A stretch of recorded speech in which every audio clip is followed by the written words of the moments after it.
সকলকে আমার আনন্দিত জয়গুরু। আজকে ইষ্ট প্রসঙ্গে আলোচনা করব পরম পূজনীয় বৌরানী মায়ের অপূর্ব লীলা। একটি মায়ের আলোচনা থেকে আলোচনা করব আজ।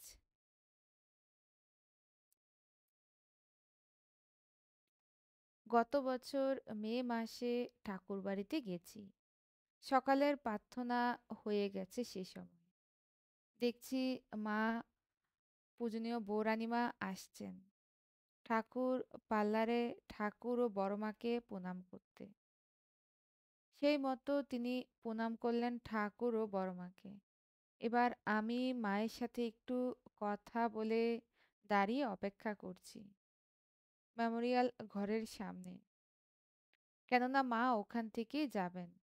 মায়ের সাথে একটু কথা বলবো এই আশায় ওখানে দাঁড়িয়েছিলাম। ঠিক সেই মতো মা যখন ওখান থেকে হেঁটে যাচ্ছিলেন, আমি প্রায় একটু জোরে মাকে বললেন, মা আপনি ভালো আছেন? মা হেসে মাথাটা নাড়িয়ে সম্মতি জানালেন।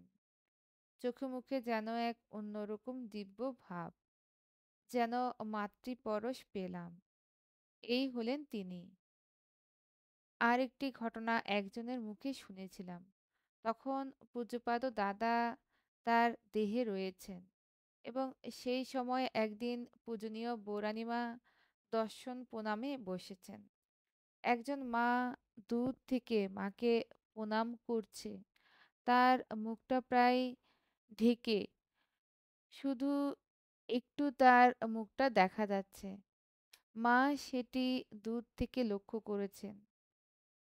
সেই মাটির কাছে এসে বলছেন, আপনি এইভাবে মুখটা পুরা ঢেকে রেখেছেন কেন? আপনি আপনার এ মুখের ঢাকা সরান, আমি দেখব। উত্তরে মাটি কিছুতেই তার মুখের আবরণ সরাবেন না। বৌরানীমা জোর করে তার মুখের আবরণটা সরিয়ে দিলেন। দেখা গেল সেই মাটির মুখে একটা বীভৎস ঘা। খুবই কুৎসিত লাগছে। বৌরানীমা বললেন, আহারে, কি হয়েছে? ডাক্তার দেখাননি? উত্তরে সেই মা বলছেন, দেখিয়েছিলাম মা, অনেক টাকা লাগবে। বলেছে অপারেশন করাতে হবে। এই কথা শুনে পূজনীয়া বৌরানীমা নিজের শাড়ির আঁচল পেতে ছুটলেন পূজ্যপাদ দাদার কাছে।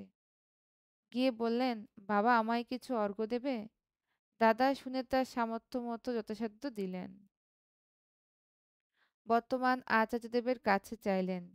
তিনিও তার সাধ্যমতো দিলেন। পূজনীয় অবিন দাদা তখন ছোট। তিনি মাটির ভারে কিছু টাকা জমিয়েছিলেন। সেই সব টাকা মায়ের টাকার প্রয়োজন যেহেতু, তাই সেই ভার ভেঙে মায়ের আঁচলেই সবটা তুলে দিলেন। তারপর বৌরানীমা সেই জায়গায় যত গুরু ভাই দাদা মায়েরা ছিলেন, সবার কাছে গিয়ে তিনি আঁচল পেতে বললেন, আমায় কিছু অর্ঘ্য দেবেন? আমার এক বিশেষ কাজে লাগবে। সবাই দিল। শেষে নিজের কাছে যেটুকু ছিল সব দিয়ে সেই সমস্ত টাকা সেই মাটির হাতে দিয়ে বললেন, এইটা দিয়ে আপনি চিকিৎসা করিয়ে নেবেন। এই হলেন তিনি। এমনই তার দয়া। ঠিক এমনিভাবেই পরম পুরুষ আজও লীলা করে চলছেন তারই বংশ পরম্পরার মধ্য দিয়ে। আজ সে অসীম মমতাময়ী স্নেহময়ী মায়ের পরশে আমরা আজও শ্রী শ্রী বড় মাকে স্মরণ করতে পারি।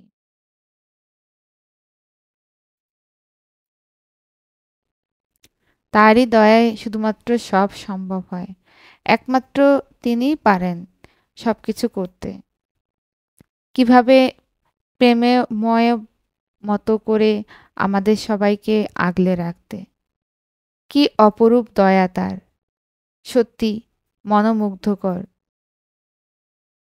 আজ ইষ্ট প্রসঙ্গ এ পর্যন্তই। সকলকে আমার আনন্দিত জয়গুরু।